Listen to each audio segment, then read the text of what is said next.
Você é mais do que apenas uma funcionária para mim. Seu sussurro roçou pelo espaço silencioso, tão perto que Clara pôde sentir o calor de seu peito contra sua bochecha. Foi suave como seda, mas pesado como veludo. Uma confissão surpresa que imobilizou seus dedos ágeis. Um segundo atrás. Seu mundo era a agulha de prata, a linha preta e o rasgo irregular na lapela de seu terno Armani de $1000. Agora, aquele mundo se estilhaçara em 1 milhão de pedaços brilhantes, cada um refletindo os olhos profundos de Juliano Monteiro, fixos nos dela. Ela ergueu os olhos, os seus próprios arregalados de surpresa e confusão. O que ele queria dizer? Afinal, para descobrir o que levou a este momento transformador, e se um único sussurro poderia unir dois mundos separados, fique conosco para a nossa história. Tudo começou numa manhã de terça-feira sombria. Enquanto a cidade se curvava sob uma chuva implacável, para Clara, era uma manhã como qualquer outra, na luxuosa cobertura com vista para o Central Park. Ela era uma figura silenciosa, movendo-se suavemente pelos vastos cômodos, sua presença marcada apenas por uma almofada perfeitamente afofada, uma mancha de poeira apagada de um tampo de mármore, ou o leve cheiro de limão de um chão recém-lavado. Ela era uma mestra na arte da invisibilidade.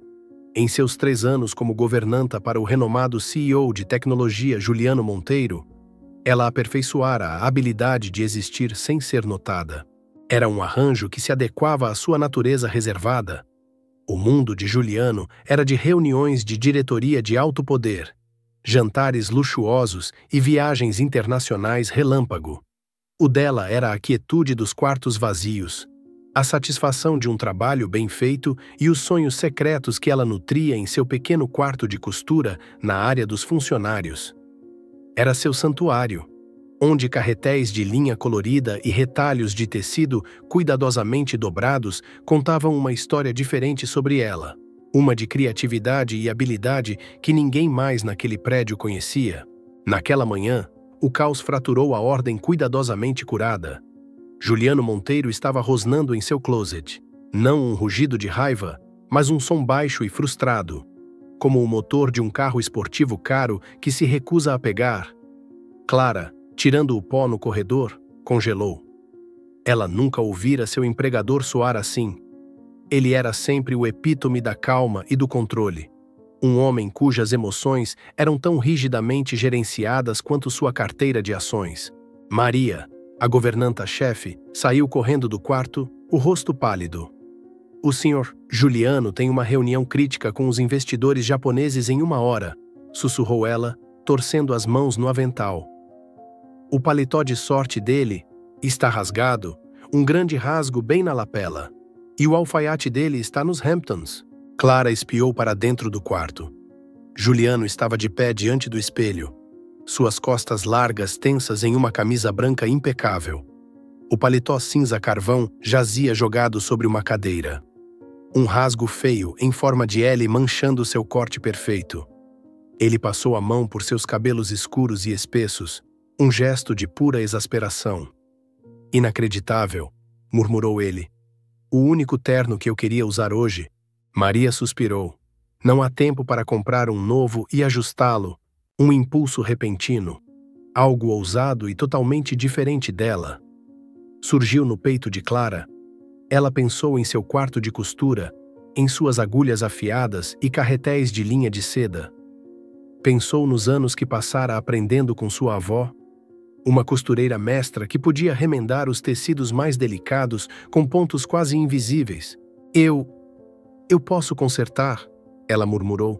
Maria se virou, olhando para ela como se tivesse acabado de começar a falar em sânscrito. O que você disse, Clara? Eu posso consertar, repetiu ela, sua voz um pouco mais firme desta vez.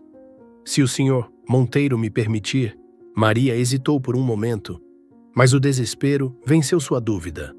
Ela assentiu e levou Clara para a cova dos leões. Juliano se virou quando elas entraram, seus olhos, da cor de um céu de tempestade, varreram Clara. Ela sentiu-se encolher sob seu olhar, subitamente ciente de seu uniforme simples, de seu lugar nesta casa. Ela diz que pode consertar, senhor, disse Maria rapidamente. Juliano ergueu uma sobrancelha. Seu olhar fixo em Clara. Havia ceticismo nele, mas também um lampejo de curiosidade. Você consegue? Clara só pôde assentir, não confiando em sua voz. Ele a estudou por um longo momento. Depois olhou para o paletó arruinado. Parecia estar pesando o risco de estragar um terno caro contra o risco de perder um acordo multimilionário. Finalmente, ele soltou um suspiro. Tudo bem. Mas seja rápida. Clara pegou o paletó. O tecido era macio e pesado em suas mãos. E ela podia sentir um leve traço de seu perfume, sândalo e bergamota, nítido e quente. Ela correu de volta para seu quarto de costura, seu coração martelando contra as costelas. Isso não era apenas um rasgo. Era uma oportunidade, um teste. Ela trabalhou com foco intenso. Seus dedos, que muitas vezes tremiam em sua presença, agora estavam firmes e seguros. A agulha tecia para dentro e para fora da lã fina com precisão praticada. Ela não estava apenas costurando o rasgo, estava refazendo o tecido, fio por fio, até que a costura quase desaparecesse, deixando apenas um fantasma de uma linha que só quem soubesse onde procurar poderia encontrar. 15 minutos depois, ela terminara. Trouxe o paletó de volta para o closet. Juliano estava de pé junto à janela, falando ao telefone em japonês fluente, sua voz baixa e autoritária. Ele encerrou a chamada quando ela entrou e se virou. Ele pegou o paletó dela em silêncio. Examinou a costura de perto, seu polegar roçando levemente sobre seu trabalho. Um longo silêncio se estendeu pelo quarto, e Clara prendeu a respiração. Então ele ergueu os olhos, e o ceticismo em seu olhar fora substituído por outra coisa: espanto. Isso é incrível, disse ele suavemente. Está perfeito. Melhor que o meu próprio alfaiate. Ele vestiu o paletó. Serviu como uma segunda pele. A lapela agora impecavelmente intacta. Ele moveu os ombros, depois se virou para ela. Um pequeno e genuíno sorriso tocando seus lábios. Você me salvou, Clara. É o meu trabalho, senhor, sussurrou ela, seus olhos no chão. Ele deu um passo mais perto. Ela podia sentir sua presença, alta e quente. Ele gentilmente ergueu seu queixo com um dedo, forçando-a a encontrar seus olhos. E foi então que ele disse as palavras que ecoariam em sua mente por dias a fio. Você é mais do que apenas uma funcionária para mim. Aquele sussurro pairou entre eles, cheio de promessa e perigo. Para Clara, uma mulher acostumada a viver nas sombras, ser subitamente vista sob uma luz tão brilhante era ao mesmo tempo emocionante e aterrorizante. Ela não sabia que os pequenos pontos que fizera não haviam apenas consertado um terno. Eles haviam começado a desfiar um fio inteiramente diferente, um que poderia muito bem tecer duas vidas impossivelmente separadas. As palavras de Juliano pairaram no ar muito tempo depois que ele partiu em um sussurro de seda e lã, deixando Clara sozinha no silêncio ecoante do closet. Seu coração batia um ritmo selvagem e errático contra suas costelas, um contraste gritante com a quietude ordenada de sua vida. Você é mais do que apenas uma funcionária para mim. A frase se repetia em sua mente, cada repetição assumindo uma tonalidade diferente de significado. Foi um simples elogio à sua habilidade? Um agradecimento passageiro em um momento de alívio? Ou continha algo mais profundo, um reconhecimento que ela não ousava dissecar? Ela tentou ignorar, guardá-lo em um canto de sua mente com outros pensamentos impraticáveis. Voltou às suas tarefas, limpando superfícies imaculadas e arrumando espaços já arrumados. Mas algo havia mudado. A casa não parecia mais uma coleção de quartos vazios. Vibrava com a presença dele. E suas palavras pareciam pairar no ar, agarrando-se aos cantos como seu perfume de sândalo. Ela se pegou olhando para a porta, meio esperando, meio temendo seu retorno. No dia seguinte, a anomalia continuou. Quando Clara foi limpar o escritório de Juliano, encontrou uma pequena caixa elegantemente embrulhada, amarrada com uma fita de seda azul marinho, bem no centro de sua mesa. Seu nome, Clara. Estava escrito em um pequeno cartão com a caligrafia ousada e decidida que ela reconheceu como a dele. Ela ficou ali, olhando para aquilo. Funcionários lhe recebiam presentes pessoais, bônus de fim de ano. Sim, uma palavra geral de agradecimento. Às vezes, mas um presente embrulhado pessoalmente como este? Nunca. Devia ser um engano. Ela quase o deixou. Mas a curiosidade venceu. Com os dedos ligeiramente trêmulos, ela desembrulhou cuidadosamente o pacote. Dentro, aninhado em uma cama de veludo preto, havia um requintado kit de costura. Não eram ferramentas comuns.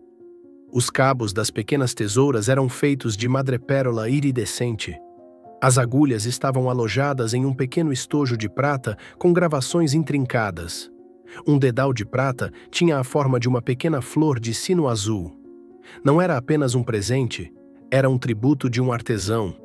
Era bonito, caro e profundamente pessoal. O cartão continha uma única linha. Para as mãos que fazem mágica, não havia assinatura, mas nenhuma era necessária. Clara fechou a tampa, uma doçura dolorosa apertando em seu peito. Isso não era um simples obrigado, era uma mensagem. Ele a vira. Ele não vira apenas a empregada que consertou seu terno. Ele vira a costureira, a artista. O presente era um reconhecimento de uma parte dela que ela mantinha escondida. A sensação era ao mesmo tempo doce e agonizante. Doce por ser reconhecida, e agonizante porque vinha de um mundo ao qual ela não pertencia. A partir daquele dia, uma mudança sutil ocorreu em sua dinâmica. Juliano não era mais apenas uma figura distante e poderosa. Ele se tornou presente. Seu olhar parecia encontrá-la com mais frequência. Se ela estivesse tirando o pó da sala de estar quando ele passava, seus olhos se encontravam por uma fração de segundo a mais do que o necessário. Um leve aceno de cabeça, um fantasma de um sorriso. Esses pequenos gestos começaram a construir uma linguagem secreta entre eles. Uma tarde, enquanto ela rearrumava livros nas prateleiras de sua biblioteca, ele entrou. Em vez de ir direto para sua mesa como de costume, ele parou. Clara, disse ele, sua voz baixa. Ela se virou, um volume encadernado em couro ainda em suas mãos. Senhor Monteiro, ele gesticulou para uma grande pintura abstrata sobre a lareira. Um tumulto de azuis e amarelos vibrantes. Eu estava pensando em mudá-la de lugar. O que você acha? A pergunta a pegou de surpresa. Ele estava pedindo a opinião dela. Uma governanta, sobre arte. Ah, eu não entendo nada de arte. Senhor, não importa, disse ele, seus olhos nela. Quero saber o que você sente sobre ela. Ela olhou para a pintura, vendo-a de verdade pela primeira vez. Ela faz o quarto parecer vivo, disse ela suavemente, como um pouco de sol em um dia cinzento. Ele olhou da pintura de volta para ela e um sorriso satisfeito tocou seu rosto. Um pouco de sol, repetiu ele, como se provasse as palavras. Nunca pensei nisso dessa forma. Obrigado. Clara, ele não mandou mover a pintura. Essas pequenas interações se tornaram pontos brilhantes em seus dias, mas também vieram com um custo. A atenção recém-descoberta não passou despercebida pelos outros funcionários. Clara começou a sentir seus olhares especulativos. Sussurros morriam quando ela entrava na sala de descanso dos funcionários. Maria, a governanta-chefe, começou a lhe atribuir tarefas nas áreas mais remotas da cobertura, como se tentasse mantê-la fora do caminho de Juliano. Havia um novo frio no ar, uma suspeita de que ela havia, de alguma forma, ultrapassado uma linha invisível. Este isolamento foi uma nova fonte de turbulência. Por um lado, o reconhecimento de Juliano plantou uma semente pequena e perigosa de esperança em seu coração. Sussurrava que talvez ela não fosse completamente invisível, que talvez houvesse uma pessoa no mundo que visse seu verdadeiro valor. Mas, por outro lado, a reação de seus colegas era um duro lembrete de seu lugar. Ela era funcionária, ele era o chefe. Qualquer outra coisa era uma fantasia. Uma que poderia custar-lhe o emprego e sua paz de espírito. Tarde de uma noite, enquanto fazia suas rondas finais, ela passou por seu escritório. A porta estava entreaberta e ela o viu sentado em sua mesa, mas não estava trabalhando. Ele estava simplesmente segurando o pequeno estojo de agulhas de prata que ela usava, virando-o e revirando-o em suas mãos, o polegar traçando as gravuras. Ele usava uma expressão pensativa, quase melancólica, que ela nunca vira antes.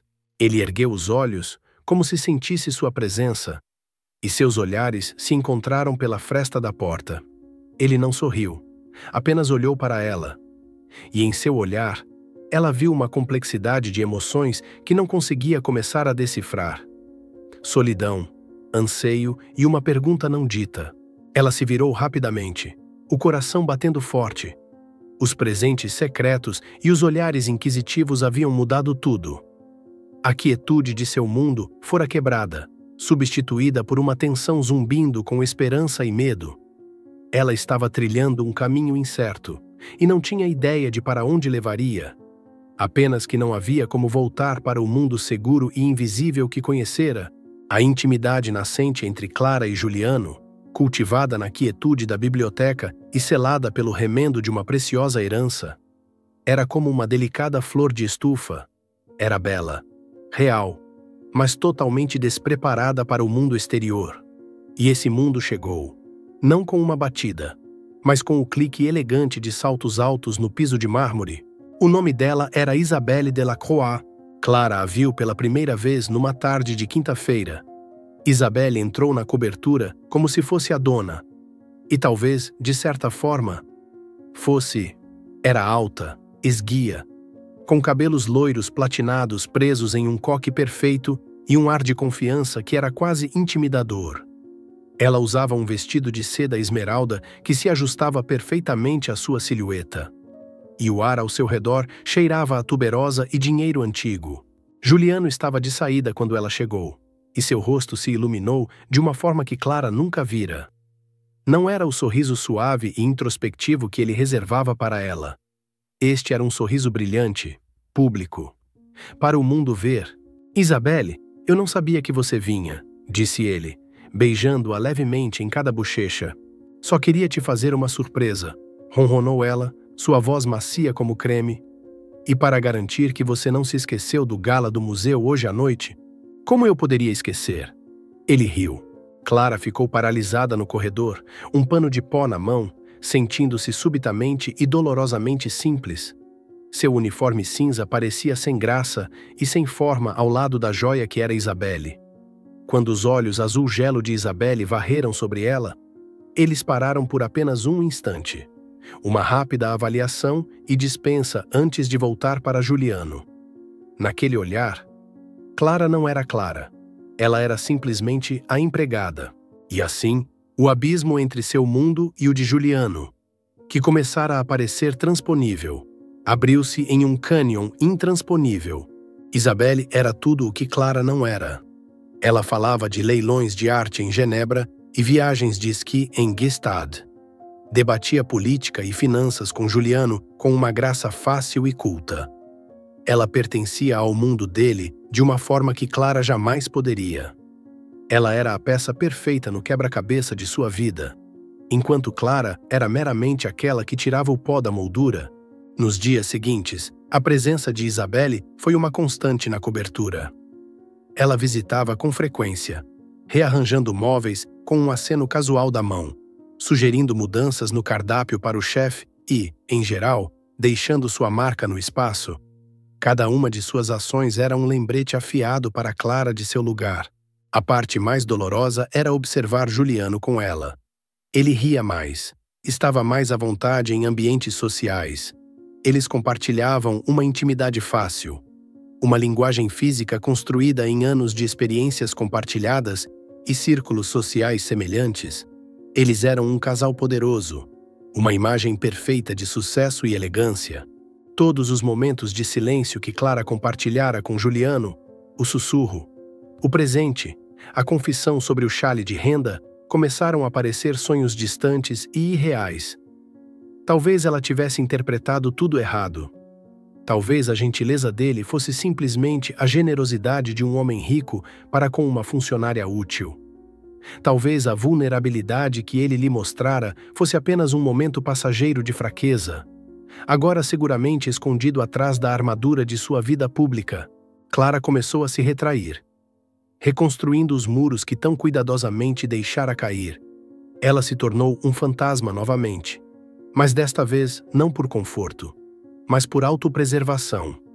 Certificava-se de que seu trabalho estivesse feito quando Juliano e Isabelle estavam fora. Evitava as áreas comuns quando eles estavam em casa. Se passasse por eles no corredor, olhava para o chão, murmurava um "Senhor, Senhora" e desaparecia rapidamente. A mudança não passou despercebida por Juliano. Poucos dias após a visita de Isabelle, ele encontrou Clara na lavanderia, dobrando lençóis. "Clara", disse ele. Ela não ergueu os olhos. "Senhor Monteiro, o que há de errado?", perguntou ele, uma nota de preocupação em sua voz. "Você parece distante." Ela continuou dobrando, seus movimentos nítidos e eficientes. "Não sei do que o senhor está falando. Estou apenas fazendo meu trabalho." "Não", ele insistiu, aproximando-se. "É outra coisa? É por causa da Isabelle?" A pergunta pairou entre eles, muito direta, muito perigosa. Clara finalmente parou e ergueu os olhos, e seus olhos, geralmente suaves, agora continham uma escuridão reservada. "A senhora Delacroix é uma mulher adorável", disse ela, sua voz plana e sem emoção. "Vocês formam um casal muito bonito. Agora, se me der licença, tenho muito trabalho a fazer." Foi uma dispensa, e ambos sabiam disso. Ela o colocara de volta em sua caixa, empregador, e a si mesma de volta na dela, empregada. Ela redesenhara a linha que ele se esforçara tanto para apagar. Ele ficou ali por um momento, parecendo confuso e magoado. Abriu a boca para dizer algo, depois a fechou. Finalmente, apenas assentiu e saiu da sala, deixando Clara sozinha com os lençóis brancos e a dor oca no peito. Ela fizera a coisa certa, disse a si mesma. Protegera-se de um desgosto inevitável. Mas enquanto estava ali, no silêncio estéril da lavanderia, sentiu uma pontada de perda que foi pior do que qualquer rejeição. Foi a dor de ter batido a porta na cara da única luz que já havia perfurado seu mundo silencioso. A silhueta perfeita de Isabelle lançara uma longa sombra. E nela, Clara se sentia mais invisível do que nunca. A retração de Clara criou um silêncio tenso na cobertura. O calor silencioso que existia entre ela e Juliano foi substituído por uma formalidade fria. Um vazio que ambos sentiam agudamente. Clara realizava suas tarefas com uma eficiência quase robótica. Seus olhos sempre baixos, seu coração cuidadosamente protegido. Ela se tornou uma especialista em antecipar os movimentos de Juliano para que pudesse estar em outro lugar, garantindo que seus caminhos nunca se cruzassem. Juliano, por sua vez, tornava-se cada vez mais inquieto. Ele notava a ausência dela como uma dor surda. Sentia a falta dos sorrisos fugazes, das breves conversas e, acima de tudo, da sensação de ser verdadeiramente visto por alguém, não como o CEO, mas como o homem. A presença de Isabelle, que deveria ser um conforto e uma familiaridade, agora parecia oca. Suas conversas sobre eventos sociais e negócios pareciam superficiais em comparação com os silêncios significativos que ele compartilhara com Clara. Ele tentou romper o muro que ela erguera. Deliberadamente entrava em um cômodo onde ela estava trabalhando, tentando iniciar uma conversa. "A pintura ainda parece maravilhosa ali, obrigado", disse ele uma vez, na esperança de reacender a conexão deles. Clara apenas respondeu com um educado "Sim, senhor", e saiu da sala. Cada tentativa que ele fazia era recebida com um muro de cortesia impenetrável. Ele se sentia como se estivesse falando com uma estranha. Sua frustração atingiu o auge em uma noite de sábado. Era a noite do gala de caridade anual do museu, um dos eventos sociais mais importantes do ano. Juliano, em um smoking perfeitamente talhado, e Isabelle, deslumbrante em um vestido de baile escarlate, eram a imagem de um casal poderoso. Eles cumprimentaram dignitários, sorriram para as câmeras e desempenharam seus papéis com perfeição. Mas a mente de Juliano estava em outro lugar. Ele se pegou examinando as multidões, procurando por algo que sabia que não encontraria. Em meio a todo aquele glamour e brilho, ele se sentia profundamente sozinho. Estava ao lado da mulher que deveria ser sua parceira perfeita. Mas a única pessoa com quem queria conversar era sua governanta tímida, que vira sua vulnerabilidade e a aceitara.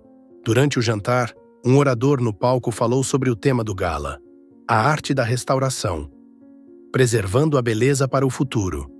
Eles mostraram um pequeno vídeo de restauradores trabalhando meticulosamente em pinturas antigas e tapeçarias frágeis. Uma foto em close-up mostrou um par de mãos costurando habilmente uma peça de renda antiga. A imagem atingiu Juliano como um golpe físico. Ele não viu um especialista anônimo, viu Clara, curvada sobre o xale de sua mãe à luz do abajur. Sua concentração absoluta, seus dedos se movendo com tanta graça e cuidado. Ele se lembrou de suas palavras. Cada ponto era uma pequena oração. Naquele momento, tudo ficou cristalino. Ele vivia em um mundo de superfícies polidas e expectativas sociais, mas a verdadeira felicidade, a verdadeira conexão, estava em outro lugar.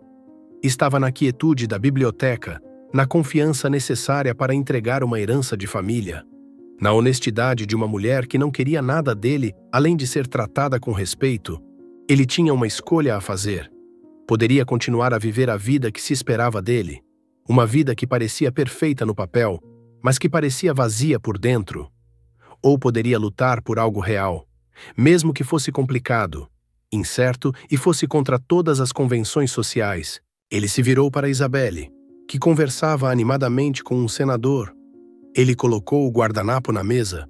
Isabelle, disse ele em voz baixa, cortando a conversa dela. Sinto muito. Preciso ir.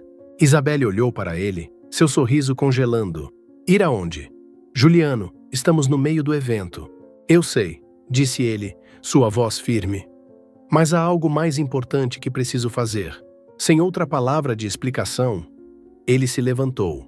Uma onda de silêncio se espalhou por sua mesa enquanto todos os olhos se voltavam para ele.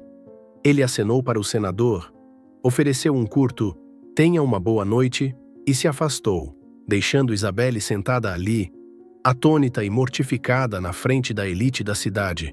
Ele saiu do grande salão de baile, alheio aos olhares curiosos e sussurros que o seguiram. Foi direto para fora. Entregou seu ticket ao manobrista e esperou no ar fresco da noite. Seu coração batendo com um novo senso de propósito. A viagem de volta para a cobertura pareceu interminável. Ele estava apostando tudo em uma incerteza. Clara poderia nem querer vê-lo. Ela poderia ter construído seus muros muito altos. Mas ele tinha que tentar. Não suportaria mais um dia do silêncio artificial que eles haviam criado. Quando ele entrou na cobertura, estava silencioso. Ele caminhou pelos cômodos, procurando por ela. Finalmente a encontrou onde tudo começou, no pequeno quarto de costura. A porta estava entreaberta. Ela estava sentada ali, não costurando, mas simplesmente segurando o pequeno dedal de sino azul de prata que ele lhe dera. Virando-o na palma da mão, a luz do pequeno abajur caía em seu rosto, e ele podia ver o brilho revelador de lágrimas em suas bochechas. Ela ergueu os olhos ao senti-lo, seus olhos se arregalando em choque ao vê-lo ali, ainda de smoking. "Senhor Monteiro", ela sussurrou, enxugando apressadamente as lágrimas. "Pensei que o senhor estivesse no gala." "Eu estava", disse ele, sua voz gentil enquanto entrava na pequena sala, "mas percebi que estava no lugar errado." Ele parou na frente dela, o espaço entre eles de apenas alguns metros. "O lugar certo para estar é aqui, com você." Seu ato público, deixar o gala, deixar Isabelle, foi uma declaração. Mas estas palavras, ditas na intimidade desta pequena sala, foram mais do que uma declaração. Foram uma escolha. A escolha entre o mundo ao qual ele pertencia e a mulher que se tornara seu mundo. A confissão de Juliano pairou no espaço apertado da sala de costura. Tão súbita e transformadora quanto a primeira rajada de uma tempestade que se aproximava. Clara olhou para ele. Seu smoking, um contraste gritante com o humilde pano de fundo de carretéis de linha e retalhos de tecido. Sua mente girava, tentando reconciliar a imagem de Juliano que ela vira na TV no gala mais cedo com o homem parado à sua frente. Seu olhar intenso e inabalável. Eu não entendo, sussurrou ela. Sua voz mal audível. A Isabelle? A festa? Não importa, ele interrompeu, dando mais um passo, preenchendo a pequena sala com sua presença. Nada disso importa se você não falar comigo, Clara. Seu silêncio nesta última semana foi mais perturbador do que qualquer reunião de diretoria hostil. Nesse exato momento, como se fosse um sinal, um trovão ecoou à distância. E as primeiras gotas de chuva começaram a respingar na janela. A tempestade que fora prevista o dia todo chegara, cobrindo a cidade com uma cortina de água e escuridão. As luzes da sala piscaram. Eu pensei que era o melhor, disse Clara, finalmente encontrando sua voz, embora tremesse. Manter distância, somos de dois mundos diferentes. A Isabelle, ela pertence ao seu. Ela pertence a um mundo de arranjos e aparências, contrapôs Juliano, sua voz carregada de frustração. Um mundo do qual me cansei. Meu relacionamento com ela é complicado. Começou mais como um acordo de negócios, uma parceria entre duas famílias. Nunca foi sobre amor. Pensei que era tudo o que eu precisava, ou tudo o que eu merecia. Ele estendeu a mão, mas parou no meio do caminho. Sem saber se tinha permissão para tocá-la, e então você consertou meu terno e remendou o xale da minha mãe. Você trouxe uma quietude e uma honestidade para esta casa, para a minha vida, que eu nem percebia que estava faltando. As luzes piscaram novamente, depois morreram, mergulhando a sala em uma escuridão quase total, quebrada apenas pelos flashes erráticos de relâmpagos que iluminavam a cidade lá fora. Na escuridão repentina, os sentidos de Clara pareceram se aguçar. Ela podia ouvir a chuva forte, a batida de seu próprio coração e o som da respiração de Juliano, assustadoramente próxima. Eu estava com medo, confessou ela na escuridão, as palavras saindo em um sussurro trêmulo. Quando vi você com ela, vi tudo o que não sou. Vi uma empregada que estava tendo fantasias acima de sua posição. Outro relâmpago iluminou a sala e, naquele segundo, ela viu seu rosto e a dor nele espelhava a sua. Sua posição é ao meu lado. Se você a aceitar, disse ele, sua voz embargada de emoção. Clara, você acha que não estou com medo? Estou arriscando todas as convenções sociais, todas as expectativas que foram colocadas sobre mim, mas o pensamento de perder a conexão que temos, isso é mais aterrorizante do que tudo isso. Ele encontrou a mão dela no escuro. Seus dedos se envolveram nos dela, quentes e seguros. A corrente que a percorreu não tinha nada a ver com a tempestade lá fora. Era contato humano, uma confirmação de que aquilo era real. Presos pela tempestade, envoltos na escuridão, todas as barreiras e papéis sociais pareceram se dissolver. Eles não eram mais o CEO e a governanta, eram apenas Juliano e Clara. Ele a conduziu para fora da sala de costura e para a grande sala de estar, onde as janelas do chão ao teto ofereciam uma vista espetacular da tempestade sobre a cidade. Relâmpagos bifurcavam-se no céu, projetando sombras dramáticas e dançantes nas paredes. Eles se sentaram no sofá, nunca soltando as mãos um do outro. Na intimidade induzida pela tempestade, começaram a conversar de verdade pela primeira vez. Ele lhe contou sobre a pressão de herdar a empresa de seu pai tão jovem, da solidão no topo, da sensação de que estava sempre desempenhando um papel. Ela, por sua vez, contou-lhe sobre sua infância tranquila, criada pela avó, sobre o amor de sua avó por coisas feitas à mão e seu desdém por um mundo cada vez mais descartável. Contou-lhe sobre seus próprios pequenos sonhos, talvez um dia abrir sua própria pequena loja de concertos, um lugar onde as pessoas pudessem levar seus itens amados para serem ressuscitados. Eles compartilharam seus medos e suas esperanças, os pedaços de seus passados que os moldaram. Cada confissão era mais um fio tecendo a tapeçaria de seu vínculo, tornando-o mais forte e mais intrincado. A tempestade lá fora rugia, mas dentro da cobertura, Uma calma profunda se instalara. O caos trouxera clareza. Ao amanhecer, a tempestade começou a se dissipar. A chuva suavizou para uma garoa. E os primeiros raios cinzentos da manhã começaram a manchar o céu a leste. Juliano virou-se para ela na penumbra. Ele ainda segurava sua mão. Não sei o que o amanhã trará, disse ele suavemente. Sei que não será fácil. Haverá conversas, haverá julgamento. Ele ergueu a outra mão e gentilmente afastou uma mecha de cabelo de seu rosto. Mas não quero enfrentar isso sem você. Não quero voltar para a vida silenciosa que eu tinha antes. Clara olhou em seus olhos e, pela primeira vez, não viu o CEO ou seu chefe, viu Juliano, um homem vulnerável, forte e verdadeiro, e ela sabia que também não queria voltar.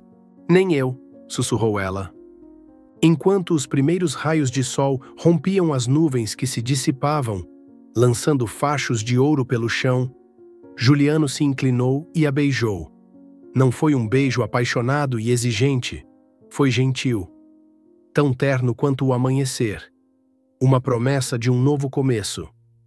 A noite de tempestade terminara, e com ela, as últimas barreiras entre eles haviam desmoronado, deixando uma única, clara e inegável verdade. Eles se encontraram na tempestade. A aurora após a tempestade trouxe consigo uma quietude profunda, uma sensação do mundo lavado e recomeçando. Na sala de estar, a luz da manhã entrava, transformando as últimas gotas de chuva nas janelas em diamantes brilhantes. A turbulência da noite dera lugar a uma clareza pacífica. Juliano e Clara sentaram-se juntos. O espaço entre eles não mais um abismo de papéis e status, mas uma intimidade confortável. O mundo lá fora, com suas expectativas e julgamentos, parecia muito distante, mas eles sabiam que não ficaria longe para sempre. A porta da sala de costura, onde ela passara tantas horas em reclusão segura, agora representava um limiar que eles tinham que cruzar juntos. A mudança não veio com um único anúncio sísmico, mas com uma série de pequenas ações deliberadas. A primeira coisa que Juliano fez foi uma ligação. Clara sentou-se à sua frente na mesa do café da manhã, tomando um café. Enquanto ele falava com Isabelle, sua voz era calma, respeitosa, mas inconfundivelmente final. Não houve acusações ou drama, apenas uma simples verdade. Ele se desculpou pela maneira como partiu, mas não pela razão.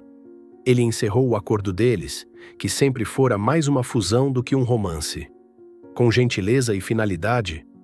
Quando desligou, soltou um longo suspiro, como se tivesse se livrado de um peso que carregava há anos. Ele olhou para Clara, e em seus olhos, ela viu alívio. O próximo passo foi mais difícil.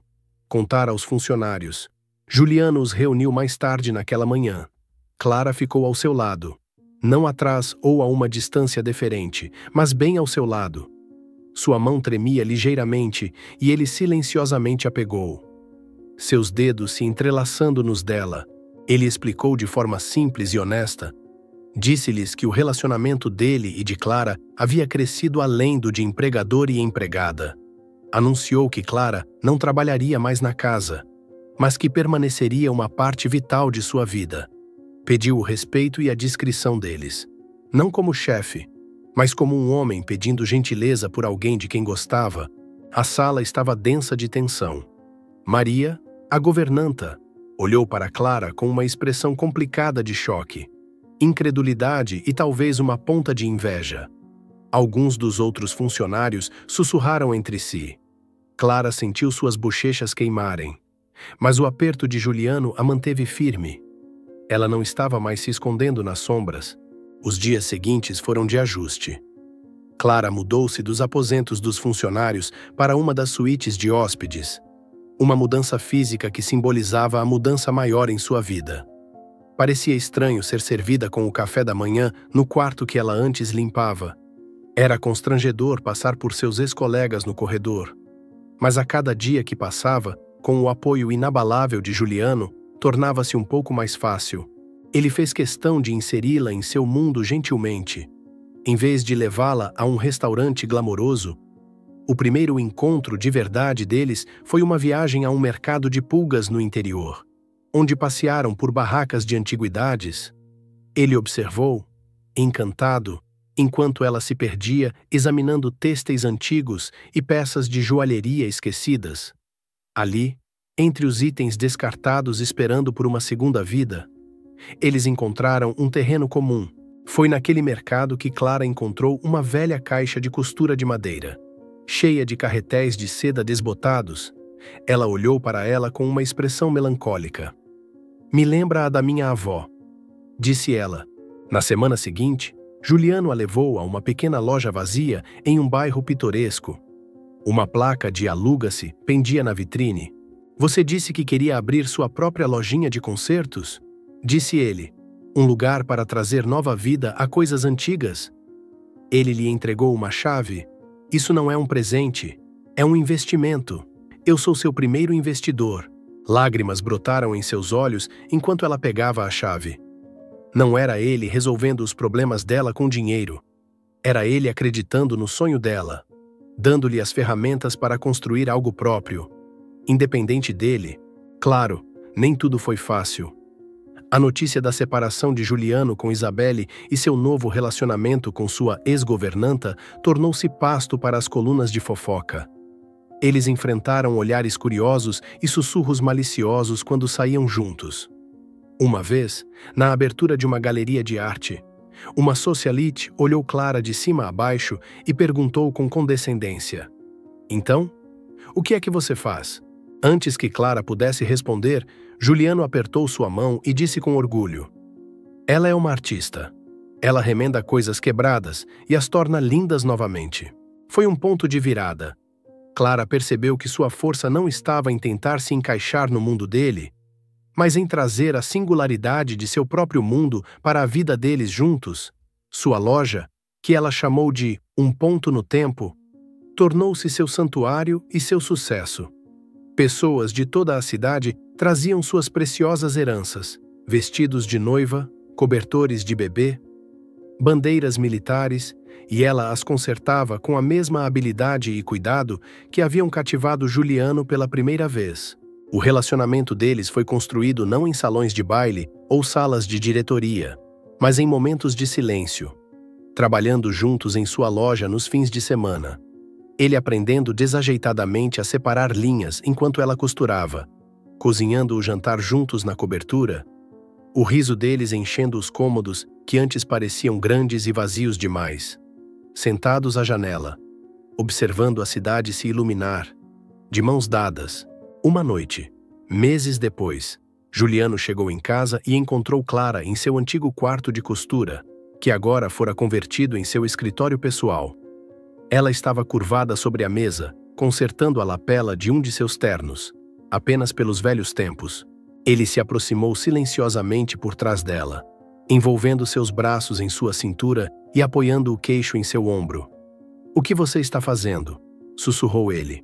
Ela sorriu, recostando-se em seu peito. "Apenas garantindo que meu homem esteja no seu melhor." Ele beijou sua têmpora. "Sabe", disse ele, sua voz baixa e cheia de amor, "você é mais do que uma costureira para mim." Ela se virou em seus braços, olhando para ele. E em seus olhos ela não viu nenhuma divisão de classes, nenhum chefe ou funcionária. Ela apenas viu um lar. "E você", respondeu ela, "é mais do que apenas um CEO para mim." A nova aurora havia realmente chegado. Não apenas após uma noite de tempestade, mas após uma vida inteira de espera. Viera não apagando seus passados, mas costurando-os juntos, criando algo novo, forte e muito mais belo. Coda. No rescaldo silencioso de uma história, muitas vezes procuramos uma grande lição, uma grande verdade.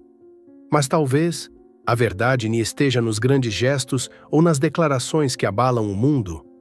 Talvez esteja nas pequenas coisas, nos detalhes que tantas vezes ignoramos.